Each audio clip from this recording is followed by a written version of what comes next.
மறக்காம சப்ஸ்கிரைப் பண்ணிக்கோங்க. அப்படியே உங்க ஃப்ரெண்ட்ஸுக்கும் ஷேர் பண்ணுங்க சிட்டீஸ்.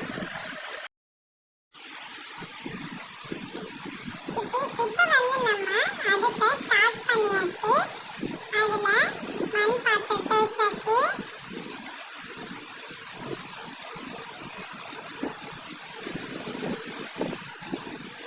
இந்த மாதிரி தான் நம்ம செட் பண்ணியிருக்கோம். சிட்டீஸ் இனிமேல் மண் பாத்திரத்தில் நம்ம சமைக்க ஆரம்பிக்கலாம். இல்லைன்னா மண் அடுப்பு வச்சுட்டு இந்த மாதிரி மண் அடுப்பு வச்சுட்டு நார்மலாக உள்ள பாத்திரத்தில் சமைக்கலாம். அதுக்கு நீங்கள் நம்ம சேனலுக்கு சப்போர்ட் பண்ணணும். அப்போ தான் எனக்கு அடுத்தடுத்த வீடியோஸ் போடுறதுக்கு இன்ட்ரெஸ்டாக இருக்கும். இங்கே பாருங்க சிட்டீஸ், இப்போ நம்ம அடுப்பு வச்சாச்சு. இப்போ நல்லா பாத்திரம் சூடானதும் அதில் நம்ம மில்க் ஆட் பண்ணிக்கலாம்.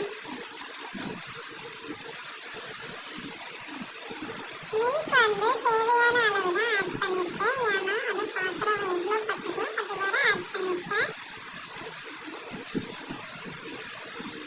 இந்த மண் பாத்திரம் சமைக்கும் போது சூப்பராக இருக்கு சிட்டீஸ். நல்ல ஸ்மெல் வருது.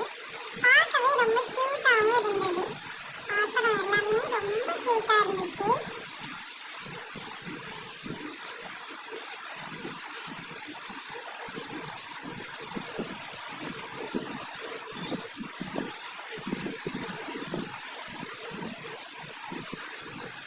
நீங்களும் இதை பார்த்துட்டு வீட்டில் ட்ரை பண்ணுங்க. பட் ரொம்ப சேஃபாக பெரியவங்க பக்கத்தில் இருக்கும்போது ட்ரை பண்ணுங்க.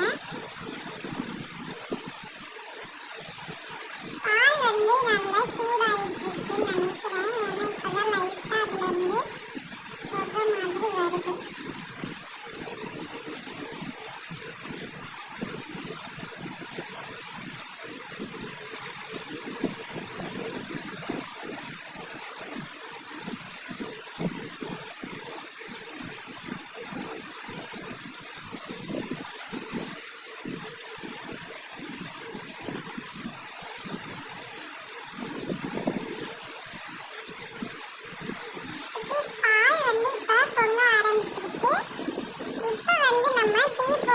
ரெடியா இருக்கலாம்.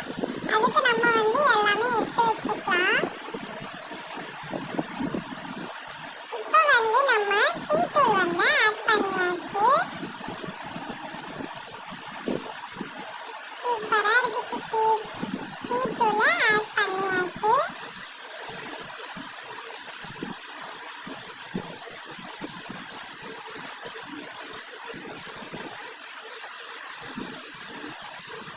இப்போ நல்லா நம்ம ஒரு ஸ்பூன் வச்சு நல்லா மிக்ஸ் பண்ணி விட்டுலாம்.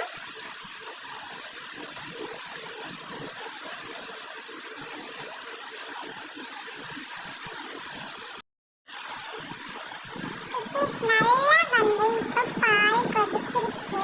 டீ நல்லா கொதிக்க ஆரம்பிச்சிருச்சு. பாருங்க, பார்க்கறதுக்கே சூப்பரா இருக்கு சிட்டீஸ். எங்க வீட்டுக்கு நீங்களும் வாங்க டீ குடிக்கிறதுக்கு.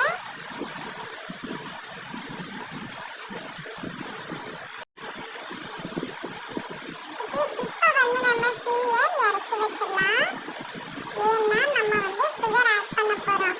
நாட்டு சக்கரை போடும்போது எப்போதுமே அடுப்புல இருக்கும்போது நாட்டு சக்கரை ஆட் பண்ணக்கூடாது. இல்லைன்னா காஃபி திரண்டு போயிடும். டீயோ காஃபியோ போட்டாலும் திரண்டுடும்.